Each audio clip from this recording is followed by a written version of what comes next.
Hey folks, this is Matt once again. Always around the time of Halloween's coming to an end. Hope you guys are going to have a happy Halloween. Um, Wanted to get a couple reviews up. I don't know if this will be the last one for Halloween. I don't know. If so, happy Halloween. Hope you guys have a good one. I realized that the Tremors films and stuff, I have reviewed these before in the past, but I don't know if I got a copyright claim or what, but my review for the first one isn't up now. My review for the sequels are.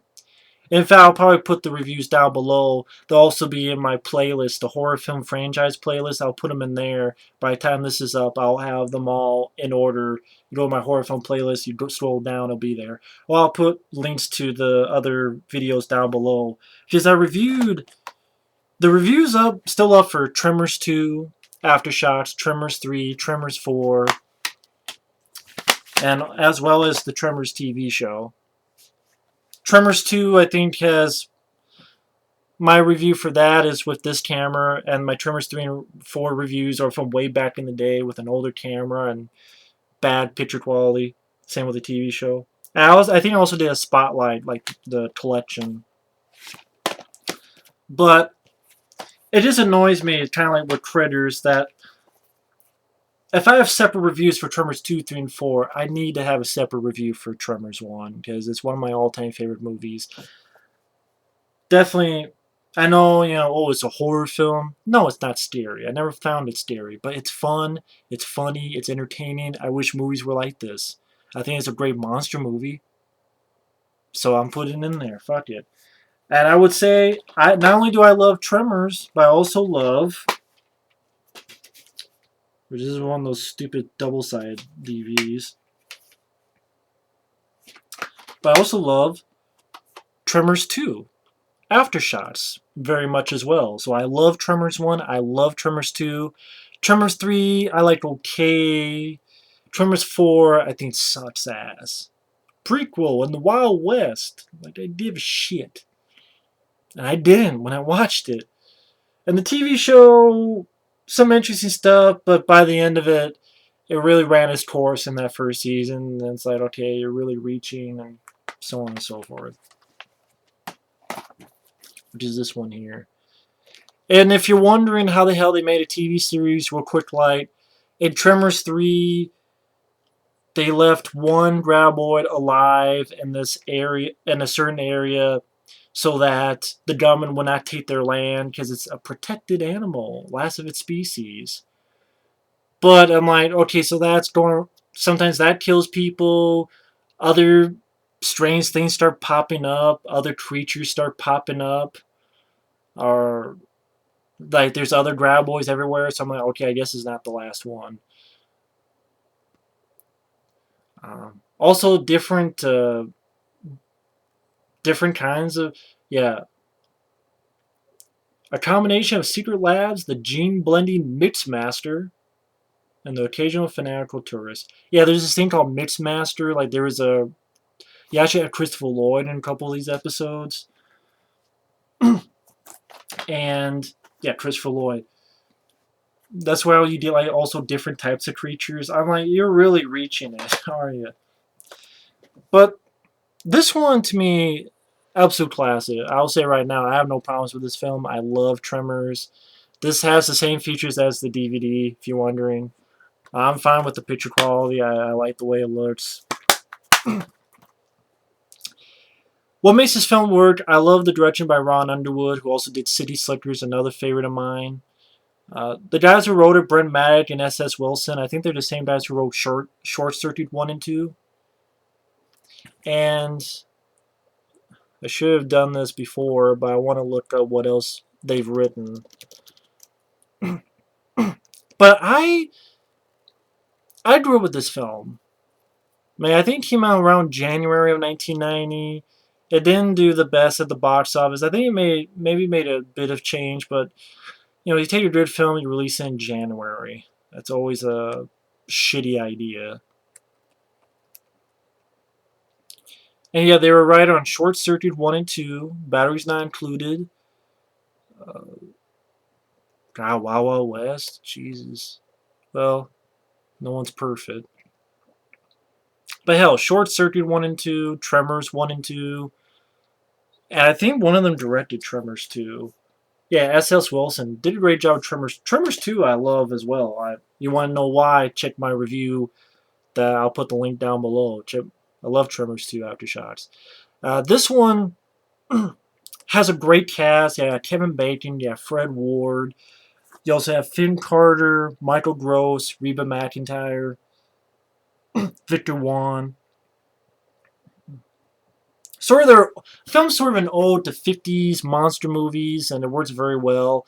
It's pretty much Perfection, Nevada, this little dinky town. This can't even call it a town. There's like there's like a store, and there's a water tower. There's someone's trailer, maybe a couple houses. Probably like population of what, 8 or 10 people. Like barely a town at all. And pretty much it's our two main guys, Val and Earl, played by Kevin Bacon and Fred Ward, and they're pretty much having a shitty time. You know, they're collecting garbage. It's like, man, they're handymen. It's like, you know what? Let's get out of here. Let's go to, Bixby. And of course, they can't get out because one thing leads to another. You got giant fucking worms under the ground, which don't look like this. So it's false advertising because this is not what they look like at all. It'd be interesting if they looked like that, but they don't look like this at all. That's something that's always peculiar. I don't know why it does. Why does it make me think of a xenomorph or something? I'm like, it doesn't look like a xenomorph. I don't know why I said that. Oh, it's weird. Like they don't really look like that. They really don't. I mean, the way they open up, they at least don't have teeth like that when they. I don't know. Just found it strange, but it's a cool cover. And it's a cool idea. What if you had these giant worms on the ground? You find out that they can find it by sound, and I like that. And Val and Earl by Kevin Bacon and Fred Ward, they have such great chemistry together. They're very fun. They're blue-collar people. God forbid, blue-collar people. This is what I'm talking about with movies. I want to see blue-collar people. People that remind you of you and me, just two people. They're just two guys. They're friends. They're buddies. They give each other shit. They're in this rinky-dink, barely of a town. And they're just regular people, with a shitty job, and they want something better. And they're just down to earth guys. God forbid, let's have that in a horror or a monster movie, however the fuck you want to call it. God forbid we have that one day. That'd be nice, like a blue collar type of working men heroes. But hey, what do I know? But even like the opening, it's like they give each other shit. Like Kevin Bacon sees that Fred Ward sleeping, and he sees there's a couple cows over there. So he's like, "Dear Mr. Bassett, this is your wake-up call. Please move your ass." Sees the cows like, "Stampede, Earl! Stampede! Get out of the way! Get out of the way!" And he's waiting, and Fred Ward falls to the ground. He's like, "You dumb shit." And Kevin Bacon's like, "So how many does it take to have a stampede? I mean, is it 3 or more? I mean, is there a minimum to a stampede?" And Fred Ward is like, "But a stampede up your ass." And they're fighting about, who's the cook today. Eggs. I did eggs. Bullshit. Bologna beans. It's your turn. And they do this throughout the film, this rock, paper, scissors. And of course, Kevin Bacon loses and is like, "Well, when I get old, like you, I'll forget what I eat too." And that's what I like. I mean, they're just likable people. Like, for instance, they're going somewhere, and it's like, "Oh, there's this new geology student." And Kevin Bacon's like, "New one? That's supposed to be a girl." And he drives off the world. The world. Might as well off the world. They're at the end of the world. This fucking shit heel of a town. He drives off the road, And I liked the music too. I thought the music was well done.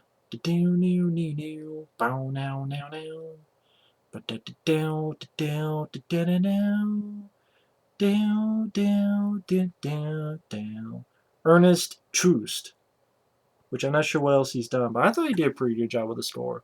But he's driving off. It's like he's imagining what this girl's going to be. You will have long blonde hair, big green eyes, ass that won't quit, and legs that go all the way up. And then he finds Finn Carr, who's just a geology student. She's got like this stuff on her nose, this white stuff on her nose, not cocaine, but like the stuff on her nose. And she's talking about how she has these seismology equipment. And then like Kevin Bacon, when they leave his bum, and Fred Ward is like, hey, how about we help her out? And Kevin Bacon's like, why? It's like, damn it, Valentine. You won't go for any girl unless it fits that stupid profile from top to bottom? Yeah, why not? Blah, blah, blah, blah. Tammy Lynn Baxter. Doesn't matter, they're all the same. Ooh, I broke a nail. Dead weight. And then Kevin Bacon's like, well, I guess I'm a victim of circumstance. Thought you'd call you pecker. That's what I mean. I love the dialogue in this film. If it's not for you, fine. But I love the dialogue. This is like blue-collar people giving their friends shit. The rest of the town, you have Reba McEntire and Michael Gross, which Michael Gross is fun. I would say my favorite performance of his is in Tremors 2, because he has more stuff to do. But I like him in this film too, but my favorite would be him in Tremors 2. But they're sort of survivalists. Victor Wan, Age Shin from Big Trouble in Little China. He was also in Prince of Darkness. He's there. He runs the store. You have this kid who, I don't know who this kid belongs to, but I guess he's just hanging there. This sort of teen who's a prick, always trying to start shit. You have a mother and her daughter. You have this guy who lives in a trailer. So on and so forth. I like Val and Earl's dialogue. Like for Kevin Bacon says, "We'll see. We plan ahead. That way we do nothing now." See, Earl explained it to me. And like they're picking up trash, and it's like, Earl, this is low. We have got to set our sights higher. And later on, they're trying to get this pretty much clean the shitter out. And they're both giving each other shit. It's like, well, yeah, you're dragging your feet. What, you're telling me under this weather that I'm the reason we're still here in perfection?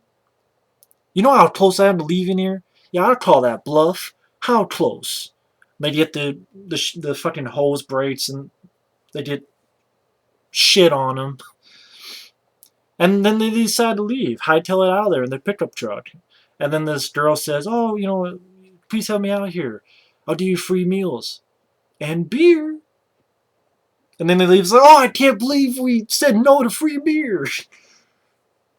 And Fred Ward's like, yeah, we faced temptation. Oh, praise the Lord. And again, these guys have the shittiest of luck. Because they're ready to get out. And what happens? They fucking... Of course, what happens? Either they find a guy who... There's Edgar Dean up there. And it's like, why is that old coot up there at the telephone pole? And they find him and he's dead. And the doctor comes and is like, he died of thirst? And yeah, apparently he went up there. He was so scared he died of thirst. And you're like, what the fuck? And it's kind of hard to visualize this now because I know it so well. But the first time you're seeing it, you only see like these little snake-like tendrils. So maybe you're thinking, okay, it's a bunch of these snake-like things. And you see bits and pieces of that. But they try to leave, or they try to get help, and they're driving, and then they find this farm's all fucked up. Hey there, old Fred! And they find this hat, and they look at it, and it's the fucking guy's head. in the dirt. And of course, they get freaked out. And I like this that they go back and there's these construction guys and they warn them, "Hey, there's a serial killer on the loose." I like that. They don't. Of course, they don't know it's a monster. They think like how we would think. They think it's a fucking serial killer. He's chopping people's heads off. I'm not kidding. Of course, one guy's stupid. "Oh, they're pulling our chain," and the other guy's like, "Yeah," but he's not convinced because he picks up a pickaxe. He's like looking around. It's those little touches I like. And that's when one of them gets dragged by one of the hosts, gets entangled from his legs. He gets pulled down. The other gets killed. They try to talk. The phone lines are down. They go out. They find the pathway to the road is filled with rubble now because of what happened. Their truck gets stalled, and later on they go back and they find that one of those snake-like things hooked into their axle and got torn off. And so now they kind of know what they're dealing with. Yeah, I've seen where the doctor and his woman get killed because the doctor gets pulled down, and it's a cool idea. This does it fuck a little better than Blood Beach. You ever heard of Blood Beach? No. That was like, oh, there's something in the sand that just pulls people down. Has Burt Young, John Saxon, and small roles. That's a shitty film, Blood Beach. This is how you do that much better. Much, much better. And funnier, too. That wasn't meant to be a comedy. It's lost. Here it's a horror comedy, how you want to call it. It's a fun monster movie. Definitely one of my favorites. And pretty much like the wife trying to get out of there and the fucking entire car gets pulled down. Val and Earl have to ride out on horses because the terrain won't, the vehicle will get shredded up by the terrain. They get fucked up because the damn snake tendrils are pulling the horses down. It's like, oh, there's a million of them.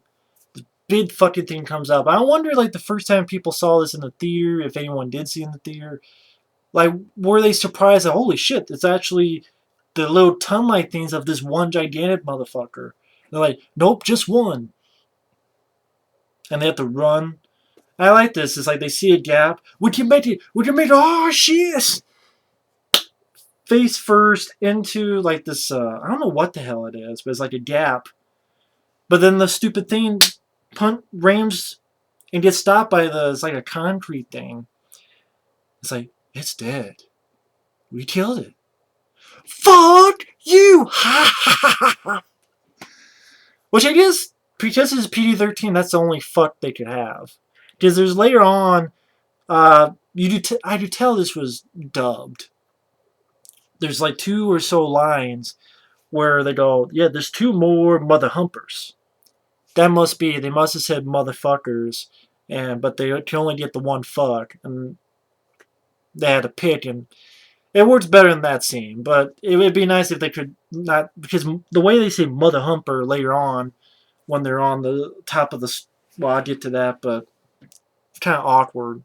It's like, okay, I do tell it's a little bit dubbed, because they can only get one fuck. I don't think, from what I understand, I don't even think you could say motherfucker once in a PG-13 movie. Like, you can say fuck, but not motherfuck. I don't know. The ratings board, I don't fucking understand. Let's see. And that's when Finn Carter gets there, and she does a good job. I like Finn Carter. I thought she was very likable. I think she's good looking, too. But she's also very likable, not annoying at all, not a bimbo, not just a girl in distress. But she's very likable, was a good part of this team of Val and Earl. They study, they see how big it is, they get out there, they find out that there's like 3 or so more. Fred Ward is walking, he stumbles, goddamn prairie dog barrel. And Kimberly's like, those sons of bitches. And they see that one of them's coming, they get up there, and then later on they find out that it's from sound. They're just pontificating while on top of this rock, trying to figure out how the fuck to get to their vehicle. About where they came from. No way these are What the hell did Fred Ward say? I vote for outer space. I forget what the hell he said. No way these are nature boys. Not nature boys. I can't remember if I. Pretty much, fun stuff. And they said, okay, let's get some of these sticks that are nearby and we'll pole vault. And Finn Carter does it. Fred Ward tries to do it. He's like, oh shit! And then Kevin Bacon does it, and Fred Ward's like, oh, that's really good. Like his reaction. They get there, they get to the truck. I like that before all that happens, Val and Earl are fighting. How about we just run our way out here? Val, that's stupid. That's not, you're not even thinking of a good plan. Well, who died and made you Einstein? I just remember that I've seen this movie so many times. A lot of this stuff just committed to memory for me. It really is. They get in the truck. They get there. Long story short, like you have other people who get killed. They're trying to figure out what to do. Victor Wan, the kid, are trying to name these things snakeoids. How about snakeoids? No, graboids. At a point, Kevin Bacon gets pissed. And it's like, look, they're heading right for us. They killed this guy here. They killed this guy here. We're right here in the middle. This town is one big smorgasbord. We have got to get out. They have to figure out what to do. This fucking store thing, there's like this freezer thing that makes noise. They will unplug it. Victor Wan gets his ass eaten. And the effects are really good. Like the creature effects are really good by Alec Gillis and Tom Woodruff Jr. They did a really good job. These are really great practical effects, practical creatures. And even in the sequels, at least in the second one, and you get some really good special effects. I mean, the effects on the creatures are well done. They're practical. It's a cool design, and I think they animatronics and however they did that was really good. It worked very well, better than CGI shit. But I think it's also helped by fun banter and dialogue and great acting. I'm not. I could say it was a straight face. Face. Says I'm stuttering my words, but I can't say that with a straight face if I stop fucking stuttering. So it's I'm stuttering, shaking all around. But Kevin Bacon, Fred Ward, everyone does a good job, especially the two leads, and Finn Carr does great too. And pretty much they all have to get on top of the building because they come through the floor. Yeah, that scene with Michael Gross and Reba McEntire, they warn those two because they have this underground, they're in their basement. The thing comes through and they're just shooting the shit out of it. They're shooting flares, machine guns, shotguns at the thing. He's not doing it. Bert, Michael Gross gets the elephant gun. Boom! Got on the wrong goddamn record, didn't you, bastard? And that's where you get the awkward, we got that mother humper. And I'm like, yeah, there's two more mother humpers. That's why I'm like, okay, I'm pretty sure they said motherfucker, but they had to dub that. And I pretty much had to figure out what to do to get out of there. And, okay, we don't use this lawnmower. Someone has to run over there to this bulldozer that was there for construction. And they actually play rock, paper, scissors. Fred Ward wins, but then I like their leaders exchange, calling each other names. But then it shows they're friends because Kevin Bacon elbows Fred Ward and goes for it himself because he doesn't want his friend to die. So it shows that they have a good bond.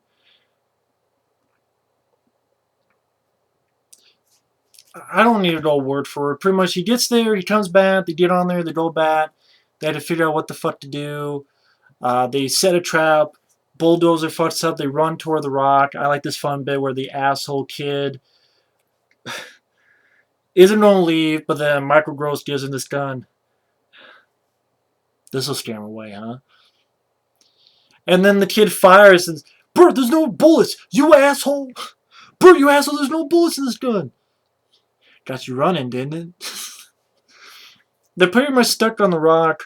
And then Fred Ward comes up with a nice idea. They like sound, and uh, Michael Gross has these bombs, ties it up, throws it, pulls it until it swallows it, and blows it up. They do it again, but it spits it back to the group, and the group has to get out of there and boom, blow up. And I like this idea. The three of them, our three main leads, are running. And they even have a fun exchange, like, it's our last bomb, it's our last one. Well, what else you gonna use it for? This ain't, they ain't smarter than us. I'm gonna go for it. Go for what? He runs, and pretty much Kevin Bacon stands there and throws a bomb so it blows up and it scares it, the sound of it, towards him. He jumps out of the way. He's like, can you fly, huh? Can you fly? And they're at the edge of a cliff, and the thing doesn't know it, but it hits through the wall all the way down to the cliff and pops open like a zip. And then he's like, I don't know, it just came to me, you know? Stampede. And the way it ends is fun. It's um, Kevin Bacon is sort of nervous, not sure how to ask Finn Carter, kisses her, and I like the way the music, the score. It's like always a happy ending. And I'm like, it's a very satisfying film. It's a very satisfying film. The supporting cast works. I like Michael Gross. I don't think Reba McEntire was that bad for what she had to do. The score fits the film well. The location, the desert location, fit the film well. What really makes this film work is the characters, the blue collar characters, especially Val and Earl. Kevin Bacon and Fred Ward have great chemistry together. I even think Fred Ward and Christopher Garton, I want to get his name right. I think their chemistry worked well in the second film. Yeah, the first film is my favorite, but I think the second film is a damn good one too. It's a great double feature. But Tremors, Val and Earl, these two guys are fantastic in this film. I love these characters. They relate to me. Maybe because I'm a redneck and they're from, I'm a redneck, I guess, from Iowa, which is the Midwest, not the South. But I don't know, I relate to these guys. The blue collar guys, they think how I think, and vice versa. The dialogue they put them in, I thought was well written by S.S. Wilson and Brent Maddock. I really like the script. I like Finn Carter. I like Michael Gross. I thought he was good here. I would say his best one was in Tremors 2, though, because they gave him a bit more to do. The special effects by Alec Gillis and Tom Woodward Jr. are excellent. The pace is fine. I never got bored with this film. It's 90-some minutes long, and it goes by very quickly. I really don't have any problems with this. I really don't. Likeable characters, blue-collar characters, which I miss in movies, just down-to-earth, normal guys. Not some fucking teen people from some goddamn magazine or the CW. Just normal people. Regular blue-collar folks trying to get by, thrust into the situation, trying to figure out how to get out of there. With fun, witty dialogue, great, likable performances, solid creature effects. Simple but cool idea. Big, giant fucking worms under the ground that sense by sound. Well directed by Ron Underwood, who unfortunately went on to do Pluto Nash, and that killed his career, which is sad. Because I like Ron Underwood, because I love this film, and I love City Slickers with Billy Crystal.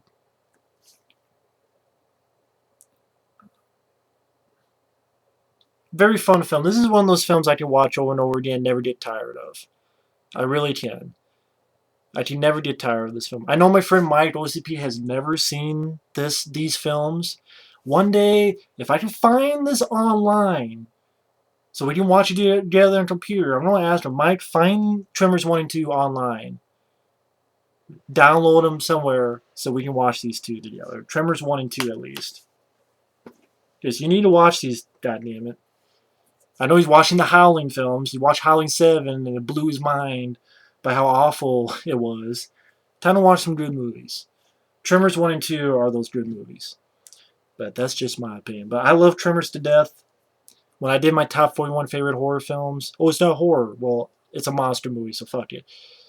This was in there. It's very up there. One of my favorites. It's a film that I can talk about all the time. And I have no problems with it. And it's a PG-13 one that works. God forbid. Holy shit. Likeable characters. Crazy concept, huh? And it'd be nice to see like an updated documentary on this. Like new interviews with Kevin Bacon, Fred Ward, Finn Carter, Michael Gross. That'd be cool to see. I mean, it has a nice featurette from back in the day, but I like to see new interviews with the cast and crew. Like a new documentary on Tremors. I'm surprised there hasn't, because you have 4 films and a TV show. I'm surprised no one did a documentary on Tremors like that. Of course, whether Kevin Bacon will talk about it, I mean, I have a feeling he would talk about this more than like Friday the 13th, because he never talks about Friday the 13th. I would think he would at least talk about this, because I know he did like some commercial thing, and he actually said one of the lines from Tremors is like lines from his movies. I would like to think, but I could be wrong too. But either way, thanks for watching. Take care. And again, I'm not sure if this will be the last review for Halloween or I'll upload this earlier and so I can get some more done. But thanks for watching. Take care. And we'll see you later.